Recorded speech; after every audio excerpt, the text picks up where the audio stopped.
Iran, 1979. Protesters overthrew the US-backed Shah Mohammad Reza Pahlavi, leading to the establishment of the Islamic Republic under Ayatollah Ruhollah Khomeini. Then, on November 4th, Iranian students seized the US Embassy in Tehran, holding 66 Americans hostage for 444 days, which would become 53 after some were released that same month. President Jimmy Carter stated at the time that the United States, in his words, will not yield to blackmail.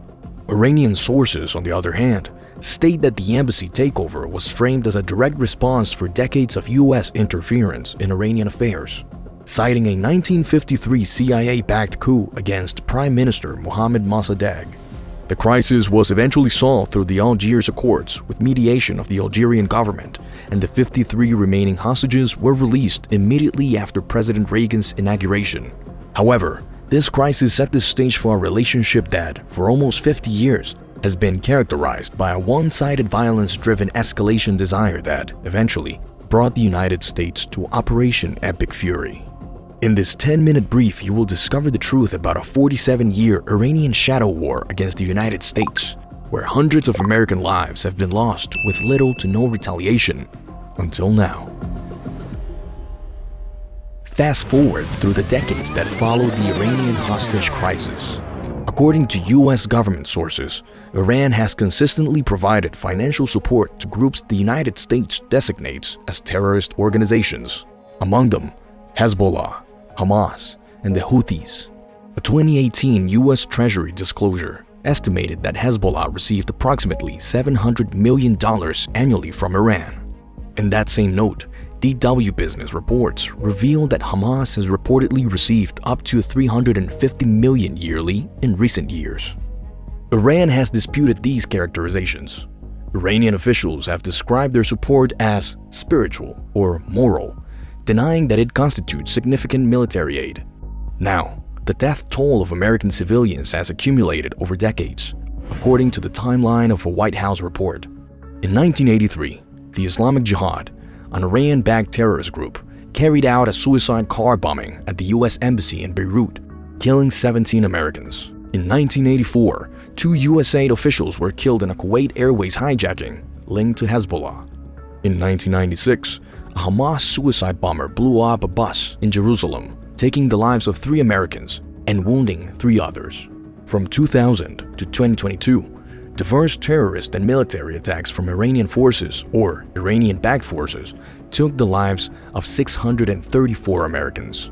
And on the October 7th Hamas attack, according to the US State Department, between 43 and 46 US citizens were killed. Let's raise an important question right now. How has the United States government responded to decades of direct attacks against Americans?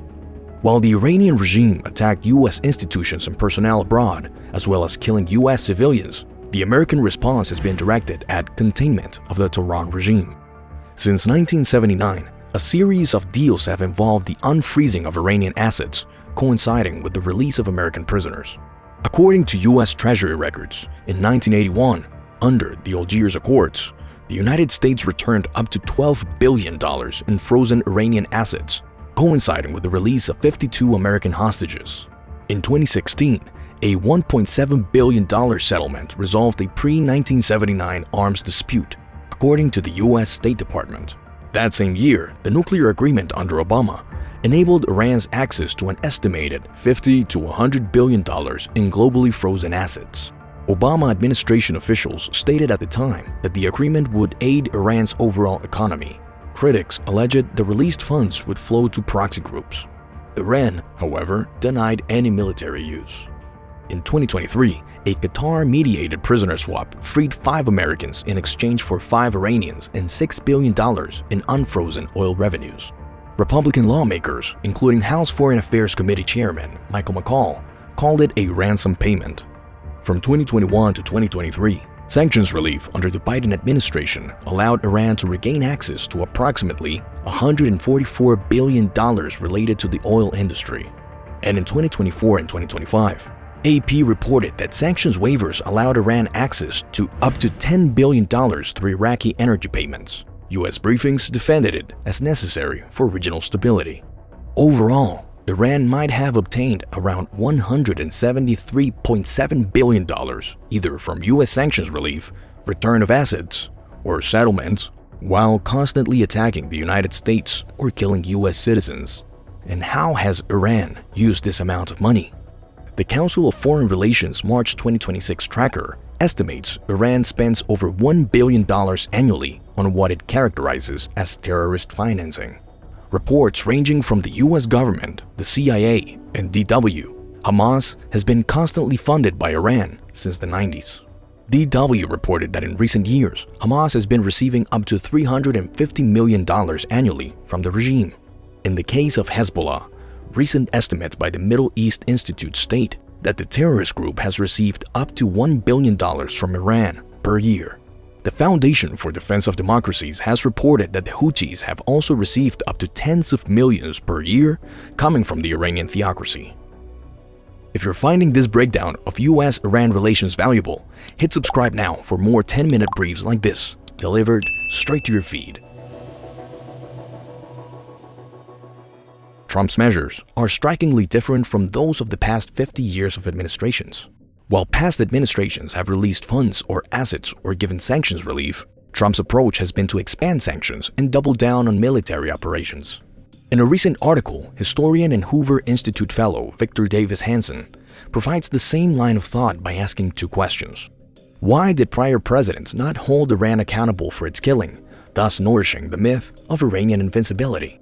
And second, why did Israel not respond earlier to Iran itself rather than just its terrorist clients?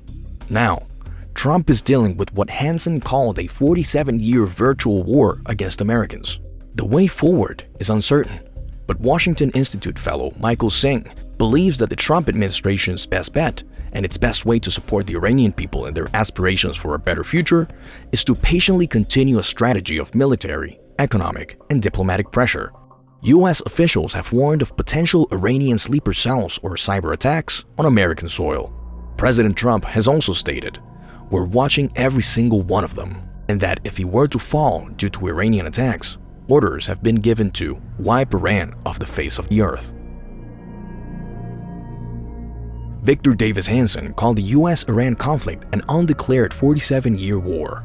Since 1979, Iran has done nothing but attack the US in all the ways it possibly can. Meanwhile, the US containment policy has enabled the Iranian regime to get rich and prop up terrorist organizations in the region. Within this containment policy, all frustrated operations seeking to dissuade the Iranian nuclear program, including Operation Midnight Hammer in 2025, have led the US government to one conclusion: something big had to be done, swiftly. By merely looking back at almost 50 years of constant attacks and the non-stop killing of Americans, one might understand that if a country like Iran is capable of doing this with conventional weapons, the results of that country having nuclear weapons might be catastrophic. Every day you see news from all around the world, and we get it. It's hard to keep up. These 10-minute briefs help you understand the bigger picture of the world's most important events. If you don't want to miss anything, and you want to understand more about the world, click the link in the description or scanning the QR code, and we'll keep you updated with a curation of the best content possible. Don't forget to subscribe, hit the like button, share this with your friends, and drop a comment below to let us know your opinion. See you in the next 10-minute brief.